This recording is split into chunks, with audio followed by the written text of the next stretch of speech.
paglingon ko, meron naman nakitang sapatos. Meron siyang... Meron siya, butoy-butoy ba?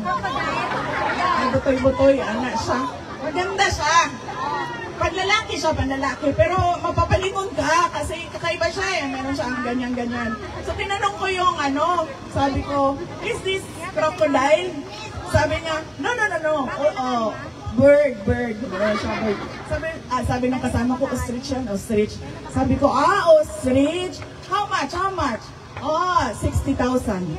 60,000 pesos. 60,000 pesos. Tapos, tinanong ko, sir, ang laki ng crocodile mo, sir.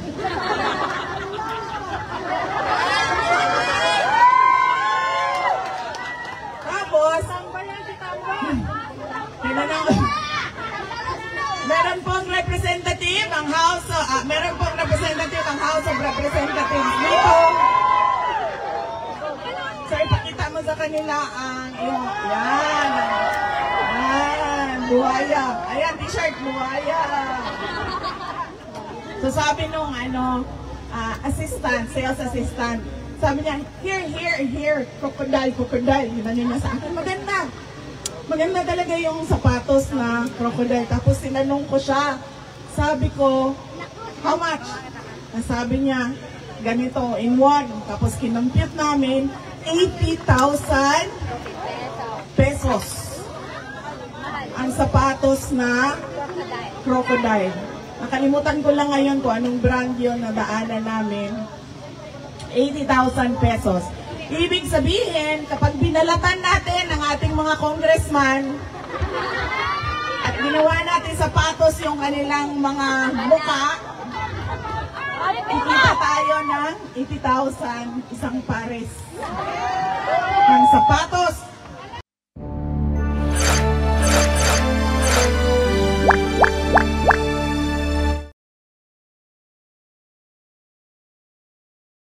Vice President Sara Duterte, muli pong binanatan ang administrasyon at si Pangulong Bongbong Marcos bago po ang kanyang SONA bukas. Pero bago po ang lahat, gusto ko muna po kayong batiin. Nandito po tayo ulit sa Boy Opinion TV. Lahat po ng inyong opinion, komento ay welcome po sa ating YouTube channel. Magandang araw Pilipinas at sa lahat ng Pilipino saan man sulok ng mundo. Marami pong salamat sa ating mga manonood, sa ating mga subscriber, at kung kayo po ay hindi pa nagsusubscribe, please po, pakisubscribe naman. Salamat po. Kagaya nga po ng aking nasabi, muli pong binanatan ni Vice President Sara Duterte, ito pong administrasyon at si Pangulong Bongbong Marcos, bago po ang kanyang SONA bukas. Si Vice President Sara Duterte po, ngayon ay nasa South Korea, para po magbigay ng update at sa ating mga kababayan Pilipino regarding po kay former President Rodrigo Duterte sa ginaganap po na pre-Duterte Now rally dyan po sa South Korea. Ito po yung kanyang mga naging pahayag. Panoorin po natin.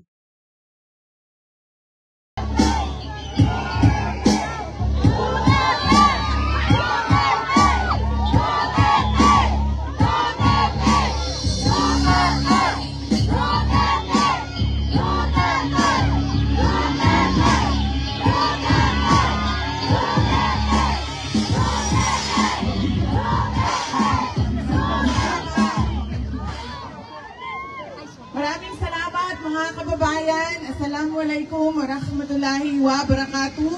Madayaw, umayong hapon kaninyong tanan. Magandang hapon sa inyong lahat. Basta Pilipina, guwapa nila. Sabi ko, basta Pilipina, maganda talaga yan. Bakit? Nakailang Miss Universe tayo. Apat, diba? Ang dami nating Miss Universe na winners. Ibig sabihin, kilala tayo sa buong mundo bilang magaganda ang... magaganda ang babae. Ang mga lalaki kaya?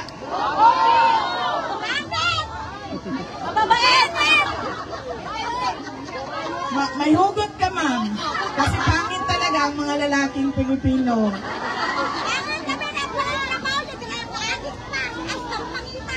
Oo. Ano ang mga gwapo, ma'am? Kung hindi gwapo ang Pilipino, gwapo ang?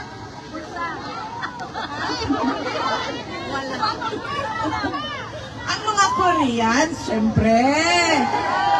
Kasi kailangan natin magpasalamat sa kanila. Lalong-lalo na sa ating local government unit ng Seoul at sa ating Korean police. Dahil pinahintulutan nila tayo magsama-sama ngayong hapon na ito at tumulong sila sa atin para mabuo yung ating programa ngayong hapon na ito. Kaya kailangan natin pasalamatan at palakpakan ang Korean government and Korean police. Thank you very much. Paano sabihin sa Korean yun? Kamsahamnida! Kamsahamnida! Kamsahamnida! Unahin ko po muna ang aking mga pagpapasalamat. Dahil mamaya, baka sa sobrang excitement natin ay makalimutan ko magpasalamat. Una, ang aking pasalamat sa ating mga organizers, local organizers sa Filipino community dito sa Korea. Pakitaas ng kamay ng mga organizers, volunteers at tumulong. Iba't ibang grupo, una na ang Hakbang ng Maisog at iba-iba pa ang grupo. May listahan kayo? Na nagtulong-tulong at hirap, pagod, pawis nila ang kanilang inilaan para mabuo ang ating programa. Bisdak Daegu, New Philcor, Butchon Community, Yewa Vendors, DDS Supporters Seoul, DDS Supporters Leaders Gwangju, Japan. Saan kayo? Japan Maisog, nandito? Patriotic New York, dito din. At UFG at PBP. Maraming salamat sa inyong lahat. Ang susunod na pagpapasalamat ko ay mula sa akin para sa inyong lahat. Nagpapasalamat ako sa tulong ninyo, sa suporta ninyo, sa kampanya ninyo, at sa boto ninyo para sa akin nung nakaraang eleksyong taong 2022. Maraming salamat po sa inyong lahat. Ma'am, pag-usapan natin yan. Ang susunod na pagpapasalamat ay mula po kay dating Pangulong Rodrigo Duterte. Nagpapasalamat siya sa pagpapakita ninyo ng suporta sa kanya at sa inyong pagdarasal para sa kanyang kalayaan. Maraming salamat. At ang susunod na pagpapasalamat ay mula po sa aming pamilya. Napakalaki ng utang na loob namin sa inyong lahat, mga kababayan.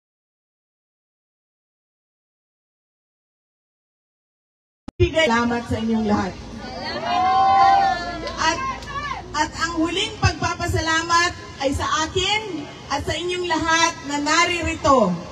Marami sa inyo ang may trabaho, kailangan maglaba, nagpalit ng leave, nag-call sick, nag-absent galing sa ospital, at lahat busy sa buhay nila.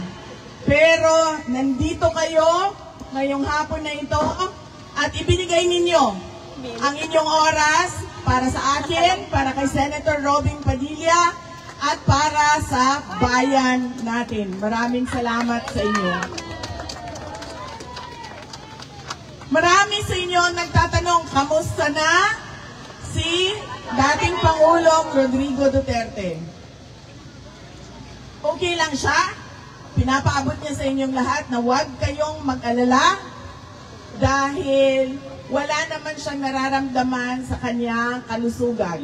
May edad na siya, may mga sakit na siya, oo, pero walang emergency na nararamdaman siya sa kanyang kalusugan. Kaya sabi niya, huwag kayong mag-alala at lalong-lalo na huwag kayo gumastos na pumunta doon sa Hague.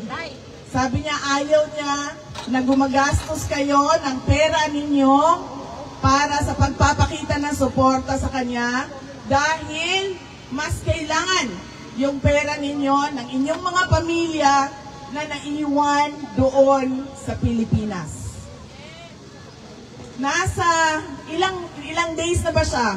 Sobra 100 days na siyang nakakulong doon sa prison Scheveningen sa ICC detention unit ng The Hague, Netherlands. Dalawa po ang tinatanong at hinihingi ng mga abogado ni dating Pangulong Rodrigo Duterte sa korte. Una na, ang interim release o yung pakawalan ka habang tumutuloy ang kaso. Marami sa inyo, kilala yon bilang tawag na bail. Pero sa ICC o sa Rome Statute, walang bail ang isang accused. Meron lang siyang interim release ang tawag. Paano ka ba mabigyan ng interim release? Unang-una, kailangan umattend ka ng hearing ng trial kapag sinabi ng korte na kailangan mo pumunta doon sa korte. At kaya yon gawin ni dating Pangulong Rodrigo Duterte. Dahil hindi naman siya lalayas. Paulit-ulit niyang sinabi, sumama na nga ako, pinadala ko na, tinulak niyo na ako sa airplane, dinala niyo na ako ng eroplano ninyo dito. Wala akong intensyon na lumayas. Nasa Hong Kong na ako. Pwede na akong mawala. Pero ano ang sinabi ko? Uuwi ako sa Pilipinas. At yun lang din ang sinasabi niya hanggang ngayon. Wala siyang sinasabi, magtatago ako sa Africa, magtatago ako sa Antarctica. Wala siyang sinasabing ganon. Sinasabi lang niya, gusto kong umuwi ng Pilipinas. Gusto kong bumalik ng Davao City. Ibig sabihin, sa ICC, kapag hinanap nyo yan, alam nyo kung saan hahanapin yan. Nandun lang yan. Sa Davao City. Hindi yan lalayas. Pangalawa, sinasabi doon, dapat hindi niya i-obstruct ang investigasyon o ang trial proceedings. Ang tagal na ng investigasyon, paulit-ulit sa sinasabi nilang mga krimen. 2012, hindi pa Pangulo, si Tatay Digong, pumunta na.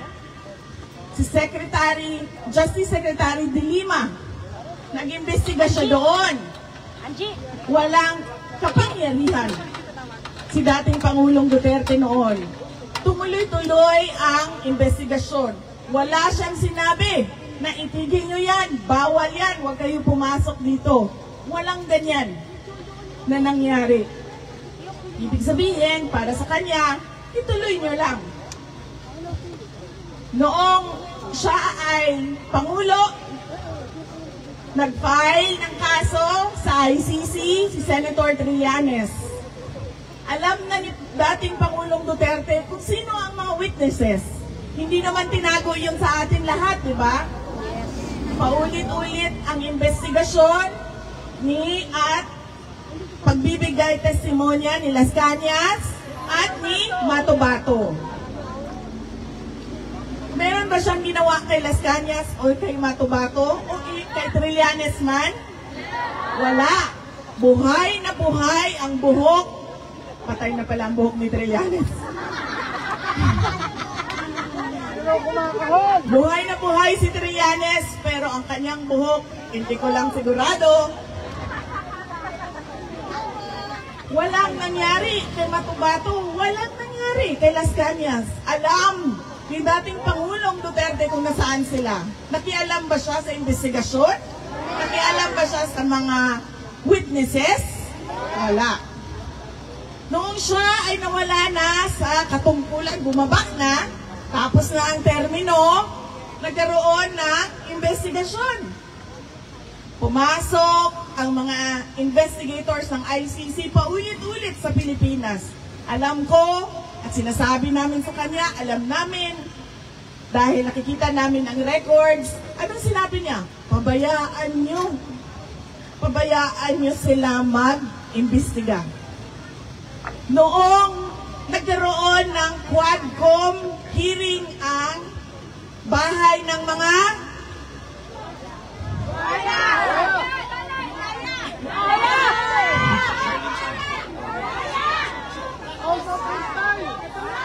Uy, alam nyo, sandali lang ha.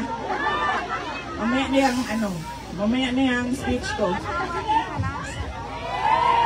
So kahapon, dumaan ako sa department store.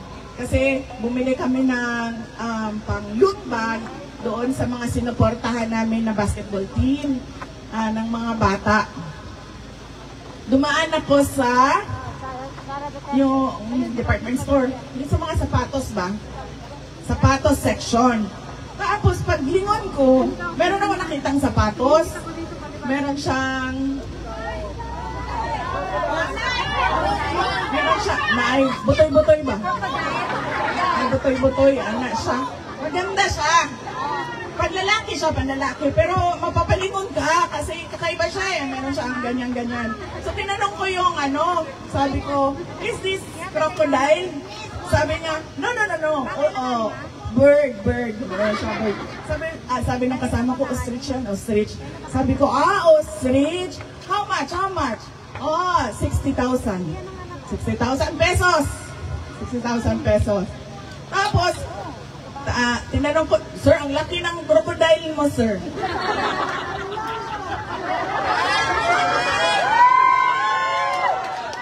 Tapos, tinanong ko, meron pong representative ang House of Representatives dito. Sir, ipakita mo sa kanila ang yan, buhaya. Ayan, t-shirt, buhaya.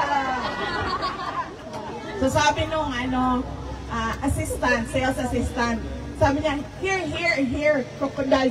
Yun niya sa akin, maganda talaga yung sapatos na crocodile. Tapos tinanong ko siya, sabi ko, how much? Sabi niya, ganito, in one. Tapos kinompute namin, 80,000 pesos ang sapatos na crocodile. Nakalimutan ko lang ngayon kung anong brand yun na daanan namin. 80,000 pesos. Ibig sabihin, kapag binalatan natin ang ating mga congressman at ginawa natin sapatos yung kanilang mga muka, kikita tayo ng 80,000 isang pares ng sapatos.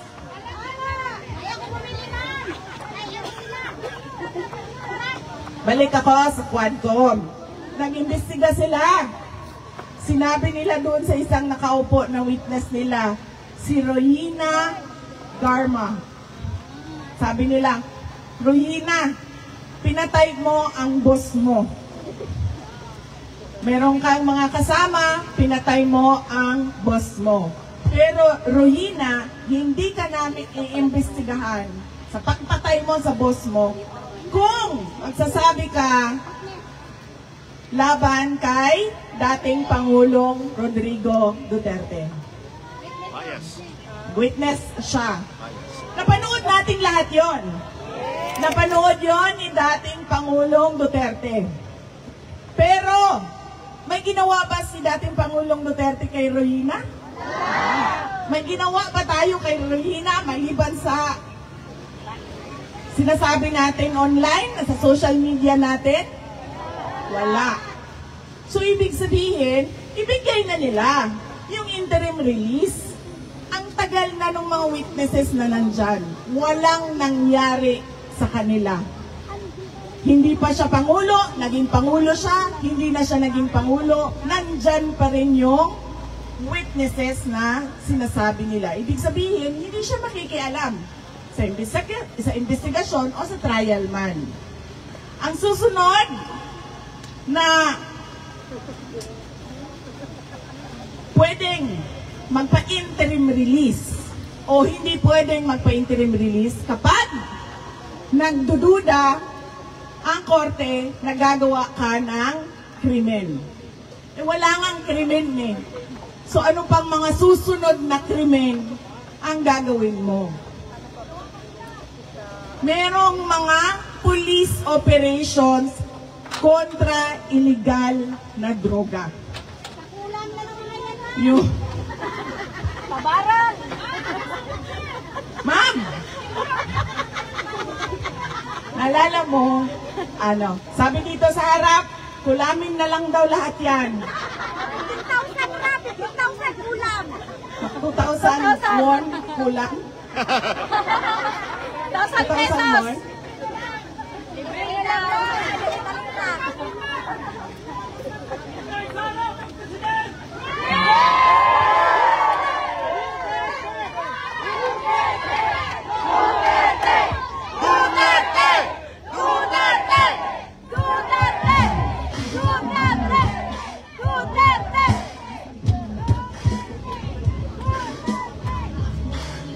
Pasensya na ha.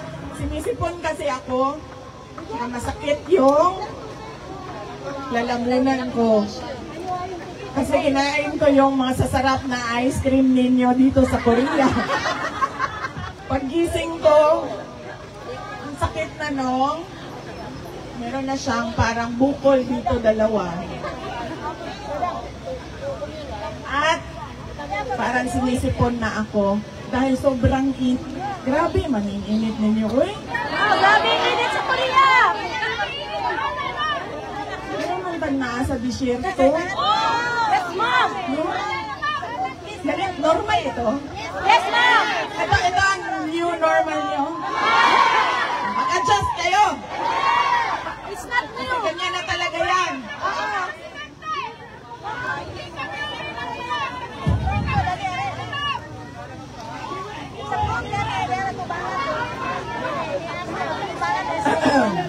Saan ako? Sa interim release. Kaya, ibigay. Hinihingi natin na ibigay niya na yan. Hindi naman yan tatakbo. 80 years old, may mga sakit. Ang gusto lang niya, umuwi ng Davao City. Lahat ng witnesses niyo, buhay na buhay, simula noon hanggang ngayon. Si Trillanes, aabot na yan ng senior citizen. Diba? Walang nangyari sa kanya. Kahit yung kulam mo, ma'am, hindi effective.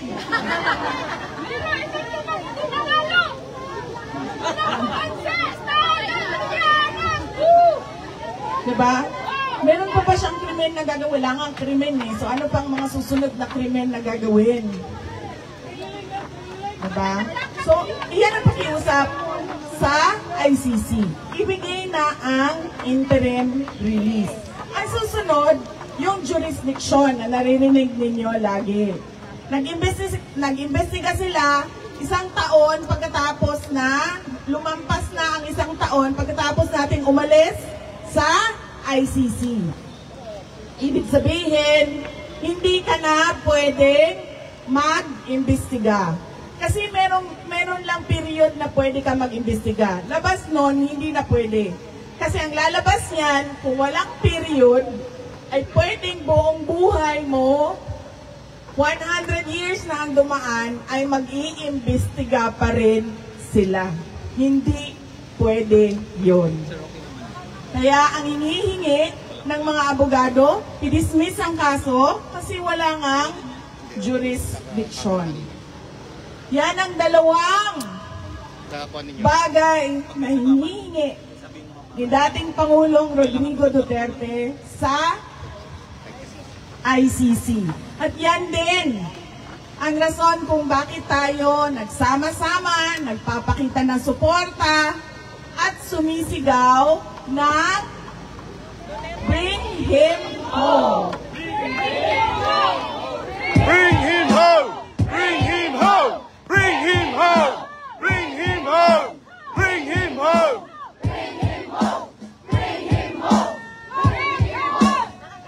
meron tayong Free Duterte Now rally. I-release na ninyo yan. Hindi yan tatakbo. Ilang beses na siya nagsabi, a-attend siya ng trial kung sinasabing a-attend siya ng trial. Yan lang naman ang kinakatakutan nila eh, na mawala yung kanilang akusado, yung kanilang suspect. Ang susunod ay ang ating diskusyon sa nangyayari sa ating bayan. Dahil nabudol tayong lahat. Huwag na natin banggatin. Inday Sara, kasalanan mo ito lahat.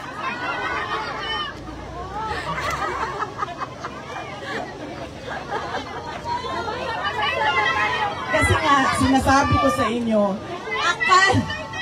akala ko kasi, di ba kasi, nakita naman natin kung ano yung ama. Nakita natin yung martial law. Nakita natin kung anong klaseng korupsyon at ill-gotten wealth ang nilamas nila sa Pilipinas.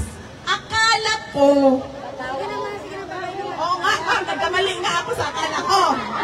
Akala ko, ang gusto niya ay mas magandang Pilipinas kung ano yung nakikita at nararamdaman at tinitirhan natin ngayon. Kasi bakit ba? Kasi nandoon yung mga anak natin, na sila din yung susunod na mga Pilipino na maninirahan sa ating bayan. Kaya gusto natin, iiwan natin ang maayos, maganda, maunlad, may disiplina na mga mayaman na mga Pilipino at na bayan. Hindi ko maintindihan kung bakit hindi ganyan ang paningin niya sa kanyang kailangan gawin para sa bayan.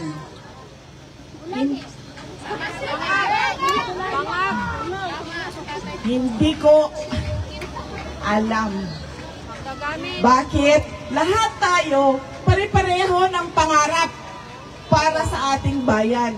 Pero merong iilan, ang malas pa natin, nakaupo sila lahat sa posisyon sa gobyerno, hindi pareho sa atin ang kanilang pangarap para sa bayan.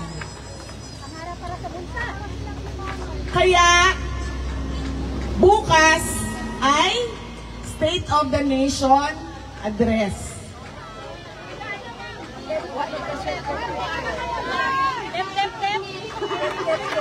Sayang ang data.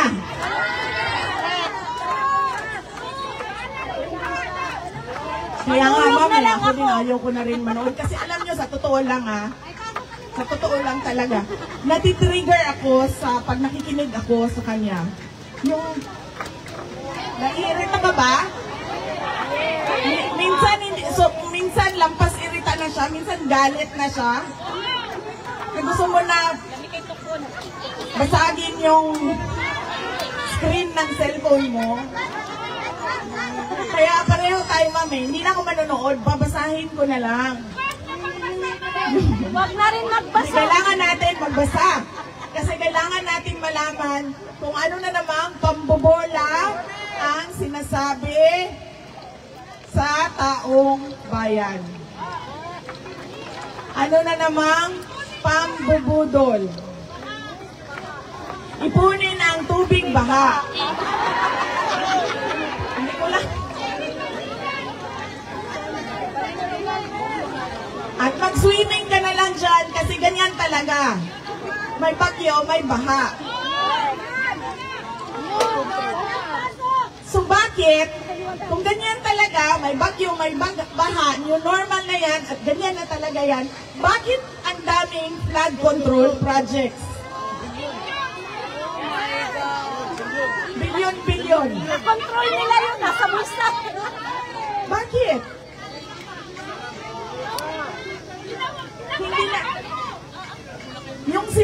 niya at yung sinasabi niya sa susunod na araw o sa susunod na linggo, magkaiba. Hindi na siya, wala na sa wisyo sa Tagalog. Tulad na lang din ng 20 ang bugas. 20 ang bugas. Hindi ko alam kung saan galing yung naisip niya, na ipinangako niya para sa taong bayan na gagawin ng pamahalaan na 20 pesos ang kilo ng bigas. Kung alam niya na hindi magagawa yon, ibig sabihin noon siya ay nagsisinungaling, nambubudol. Una sa lahat, yung budget natin. Yung budget ng bayan, paano ba? Hinahati-hati lang ng mga congressman, ng mga boss mo, sir. Ikaw man representative nila. Hinahati-hati lang nila. Karamihan ng pera pumupunta sa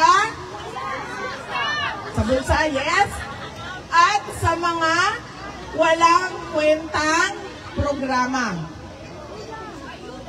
Kasi hindi siya nabibigay sa mga priority programs ng government. Paano ko nasabi yun? Galing ako ng Department of Education. Pinapirma nila ako ng budget kung saan buong budget ng school building program ay hinati-hati ng mga iilang congressman. At sinabi nila sa akin, ganyan talaga ang paggawa ng budget. Na napaisip ako. Napaisip talaga ako. Ako ba ang mali? O nakasanayan na lang nila na ganyan ang kalakaran?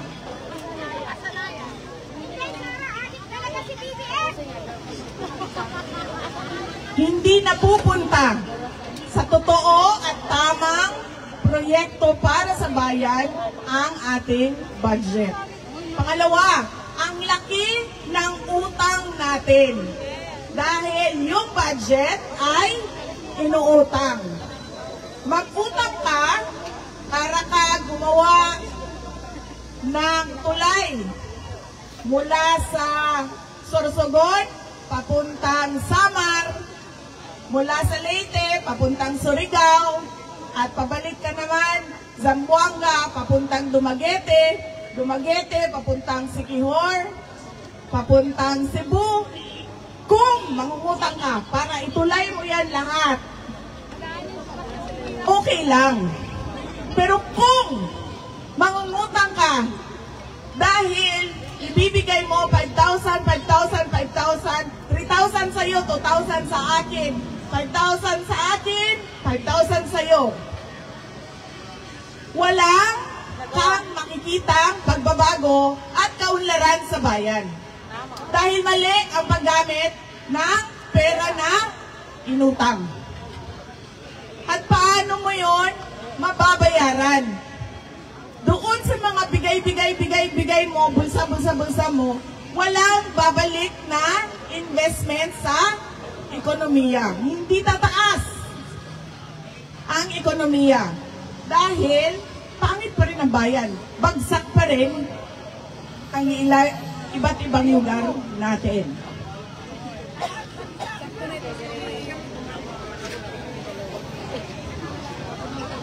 Susunod.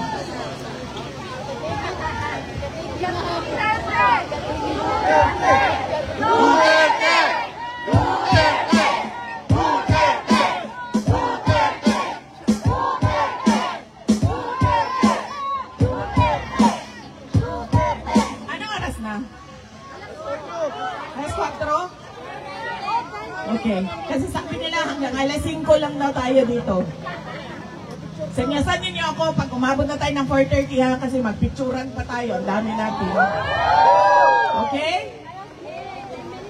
Asan ako? Sa SONA bukas, bubudol na naman sila.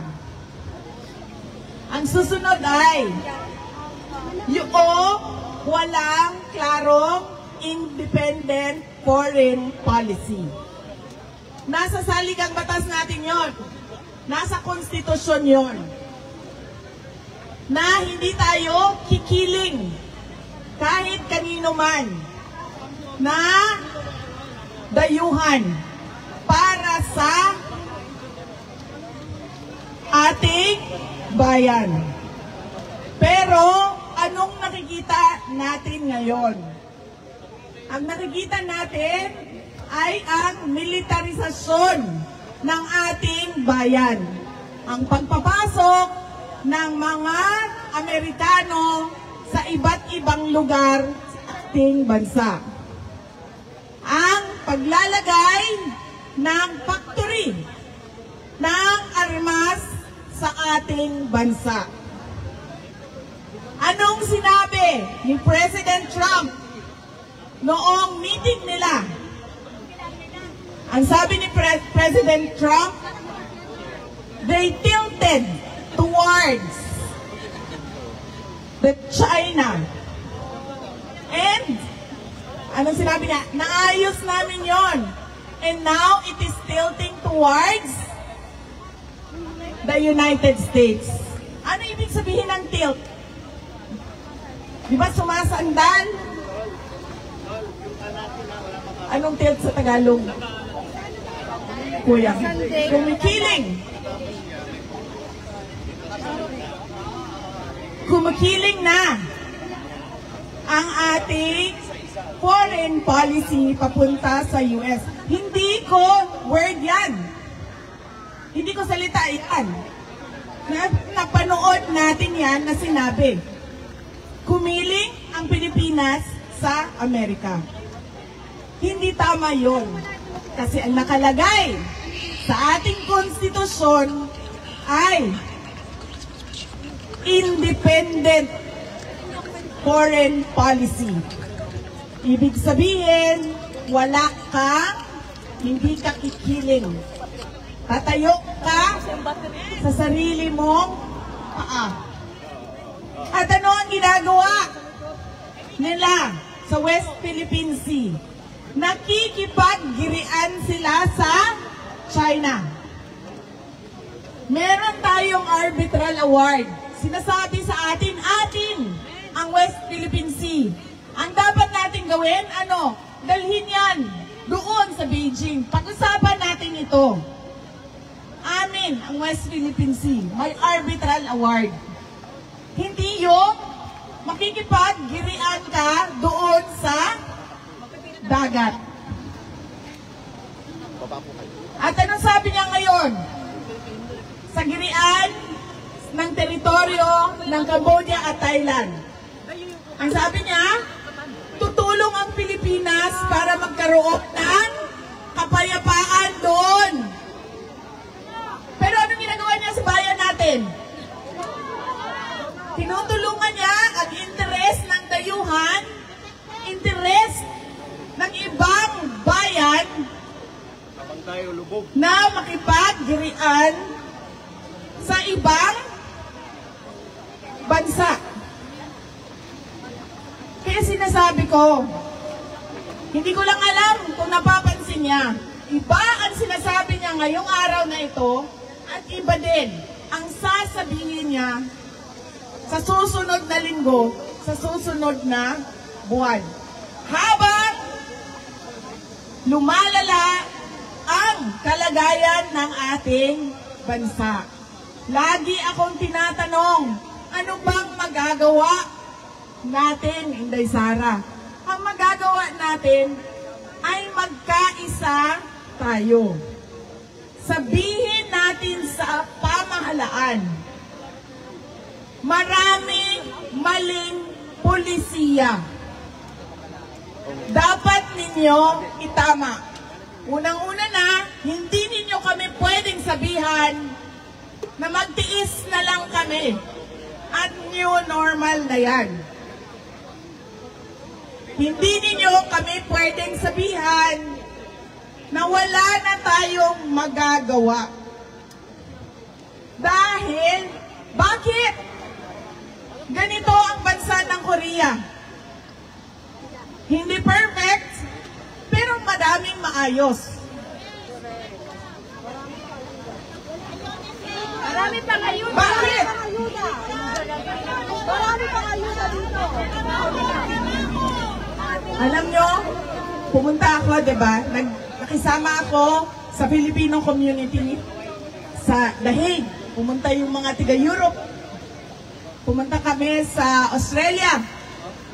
Pumunta kami sa Qatar. Pumunta kami sa dito sa inyo, sa South Korea. Ang susunod namin ay sa Kuwait. Wala pang date. Hanggang ngayon.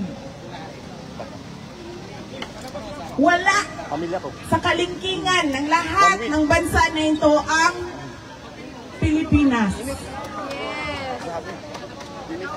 Dahil walang nagmamalasakit na magsabi na pilitin natin ibangon ang ating bayan. Na hindi pwedeng okay na ito.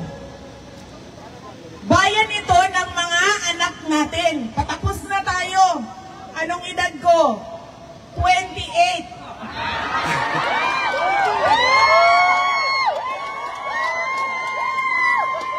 Uy, sandali. Kahapon, nagsakay kami ng international taxi. So, yung Koreano na driver, marunong siya mag-English. Pero hindi kami nagsabi kung sino kami. Hindi kami nagsabi sa kanya. Basta nagpa-drive lang kami sa mga kailangan namin gawin. Overheat. Sabi nung taxi driver, Kailangan pa rin dapat ka ng payong. may asawa na ba daw ako? Ang init. Ayaw nang magtanong. Nagtigil ako.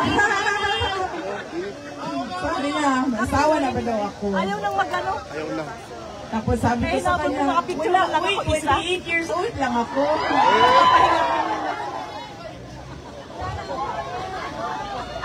Oh, 28 years old lang ako. Patapos na ako sa mundo na ito. Yung anak ko, 8 years old pa lang. Ayaw ko na iiwan yung bayan natin na magulo. Na ang mga bata hindi nakapagtapos ng pag-aaral. Na ang mga tao ay walang oportunidad sa trabaho. Gusto natin ang bayan na hindi tayo kailangan umalis dahil sa pangangailangan. Aalis lang tayo dahil kagustuhan nating umalis. Ayaw natin ng future na kailangan nating iwanan ang ating mga anak. Kasi dito sa bayan natin sa Pilipinas, walang trabaho, walang kita, walang oportunidad. Ayaw natin yun. Ayaw natin na mag-iwan ng lubog Picture na ako. sa utang at hindi maayos na Pilipinas sa ating mga anak. Yan yung kailangan natin ipaintindi sa mga tao na mag-State of the Nation address. Yung mga kasamahan niya doon, magpapalakpakan sa lahat ng sinasabi niya na hindi naman natin nararamdaman doon sa ating mga barangay, doon sa ating mga tahanan. Kasi kahit ano pa man ang sabihin nila, yung mga picture nila, yung mga numbers nila, mga sulat nila, hindi natin nakikita sa ating mga komunidad. Kailangan natin ng mas maayos na pamamahala sa ating bayan.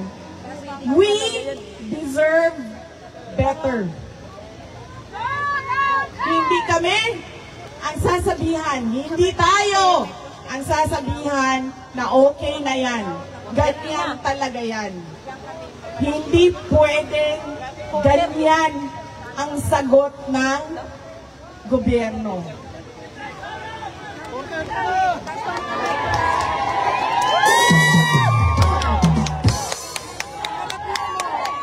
Duterte! Duterte! Duterte! Duterte! Duterte!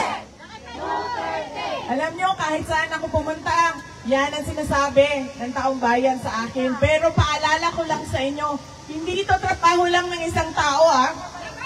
Trabaho ito ng lahat ng Pilipino. Lahat kayo dapat may pakialam sa kung anong nangyayari sa ating bayan.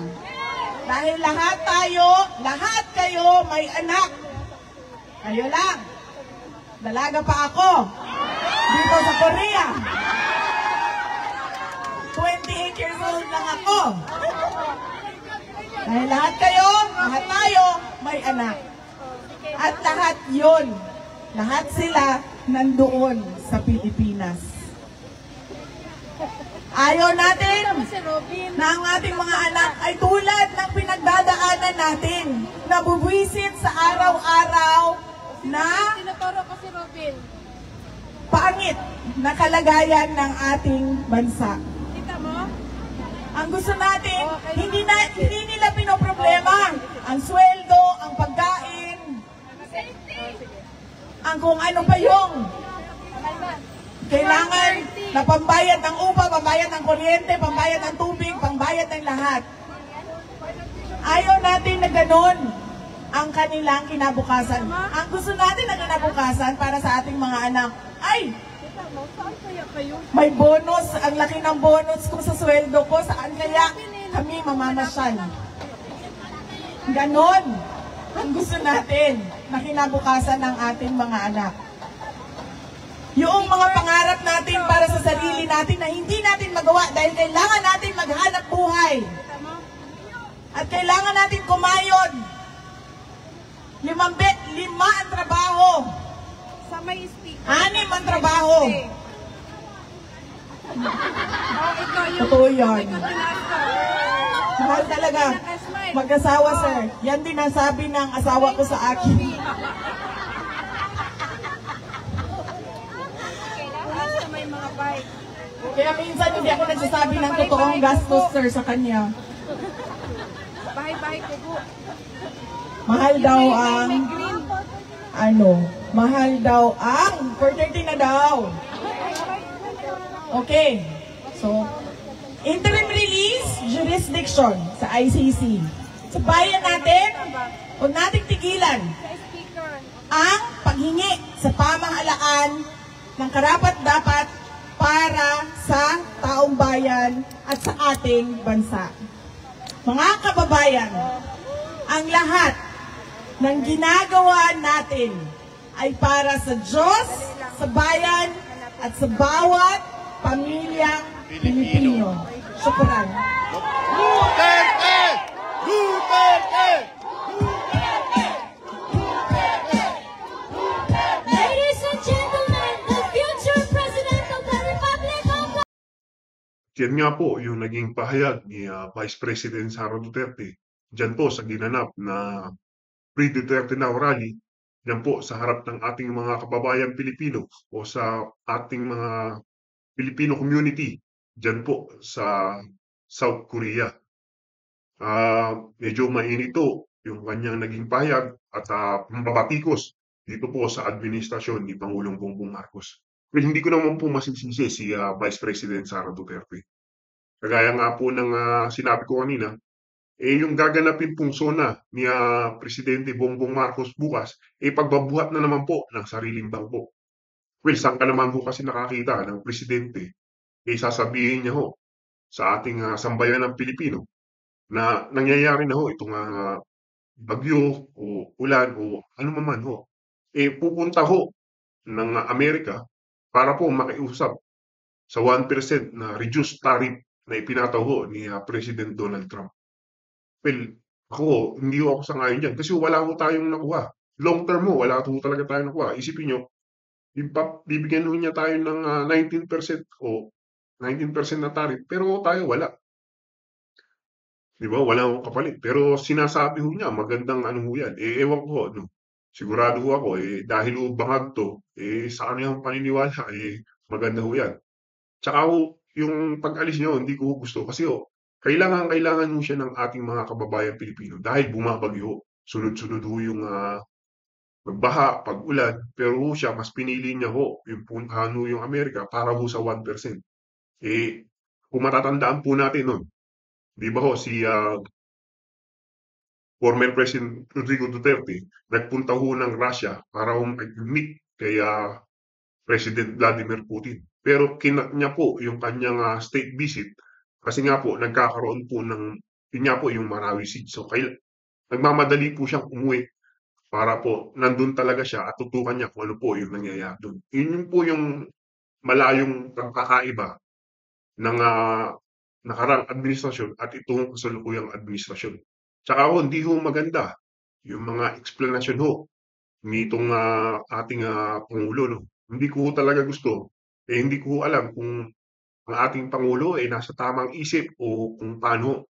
Hindi ko ho maintindihan bakit niya ho sasabihin meron daw pong flood control o yung floodgate na tinatawag nila o yung pinondohan ho nila na iniyayabang niya ho nun. Pero ito ho ang nangyari ngayon, baha pa rin. Sabi ho niya, na-overwhelm lang.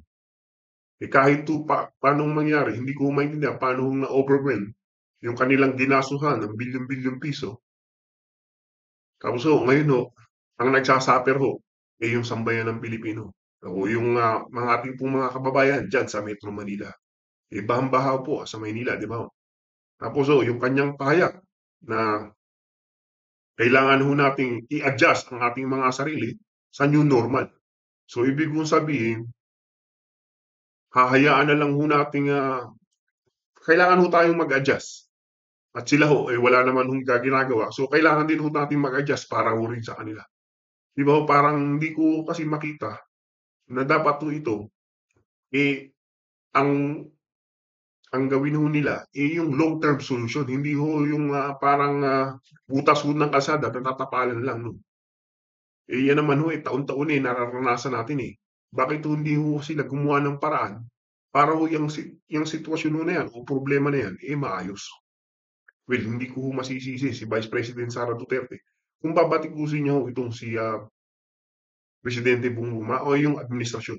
Lahat ho ng resources kasi nasa kanila. Di ba ho? So, pwede ho sila. Kaya tsaka ho yung niyayabang nila na flood control o yung ganito, ganyan. Dapat ho, gumagawa ho talaga sila ng paraan. Kung makikita nga ho natin, di ba nagpapa-interview siya, hindi ko maintindihan kung siya ho nandun sa tamang katinuan o nandun ho siya o may presence of mind po ba siya sa nangyayari o kung ano pa man ho, di ba? Well, kahit naman ho, itong mga sekretary niya o yung mga nakaupo dyan sa administrasyon, parang hindi rin talaga normal. Di ba? Kagaya ho nitong yung PNP chief, no? Si General Torre. Saan ka naman ho nakakita? General siya. At naghahamon ng suntukan. Wala hong ka-etiquette, di ba? Kasi ho, yung tinatawag ho na, yung parang nasabi lang. Pero hindi naman ho naghamon. Yun ho yung aking pinaulit-ulit ko po nga pinanood yung sinabi po ni Mayor Baste Duterte, no? Pero hindi niya naman po directly hinamon. Sinabi niya lang ho. Pero ito ho kasing medyo hindi ko maintindihan kung bobo lang ho talaga o wala ho talaga. Ewan ko, no? Ako naniniwala dun sa sinabi ho ni Senador Amy Marcos na itong si General Torre pang presinto lang. Di ba? Alam ho nila na itong si Mayor Baste Duterte, aalis ho. So, wala hong nagpirmahan, wala hong silang naging kasunduan. Bigla akong nagpa-set up at nagpunta ko doon, nag-practice, di ba? Ako talaga, totoo mga opinyon, itong kabubuhan ni General Torre, sagad ho sa ano, 'no. Hindi ko talaga maintindihan kung bobo lang o bobo lang ho talaga, 'no. Pasensyahan niyo na ho at, hindi ko lang ho mapigilan yung aking sarili kung na ito ho, PNP chief, taga-ano po ng batas, 'di ba ho? Yung bang peacemaker ho, tapos ho papatol dun sa suntukan o papatol ho dun sa nabigkas na salita. 'Di ba ho, kung ikaw ho may etiquette at edukado kang tao, sasabihin mo lang, medyo bawas-bawasan lang, konting preno lang sa pagsasalita. Tanggap naman ho natin yung mga ganitong bagay, pero konting preno lang. Kayo ho, kung ako ho sa kanya sabihin ko, kayo ho ay nahalal bilang, isang punong bayan, isang ano, ama ng punong bayan. Ganyan po ba yung ihahalin tulad niyo? Dapat ho ganun ho sana sinabi ni General Torre, 'di ba ho? Pero well, hindi ho natin talaga maiiwasan mga opinyon na mapapaisip ka na lang ho, na automatic ho na sinakyan ho nila kasi alam nga ho nila na aalis ho itong si, Mayor Baste Duterte. At, dun naman ho, dun sa isang, Kupal Brothers na si, Secretary John Vic Remulla, 'no, hindi ko ho maintindihan bakit niyo kailangan gawin yung, nagme-message ho siya ng gano'n. Siya ho ay isang, UP graduate tapos ho, sa kanya ho nakasalalay kung may pasok o wala ta's gano'n ho yung kanyang joke time. Yan ho, serious matter 'no. Siyempre ho marami hong nag-aantay na kung may pasok ba o wala, serious matter ho yan ta's magjo-joke ho yan. So dun pa lang ho talaga, itong administrasyon at yung pamumuno ho ni, Pangulong Bongbong Marcos, walang-wala na talaga. Well, kayo po mga ka-opinyon, ano po ang masasabi niyo dito sa mga banat ni, Vice President Sara Duterte dito po sa administrasyon? Paki-comment nga po sa baba. Well, muli po ako po ay nagpapasalamat sa ating mga manonood, sa ating mga subscriber. At kung kayo po ay hindi pa nagsusubscribe, please po, subscribe man. Sige po mga ka-opinyon, God bless you all.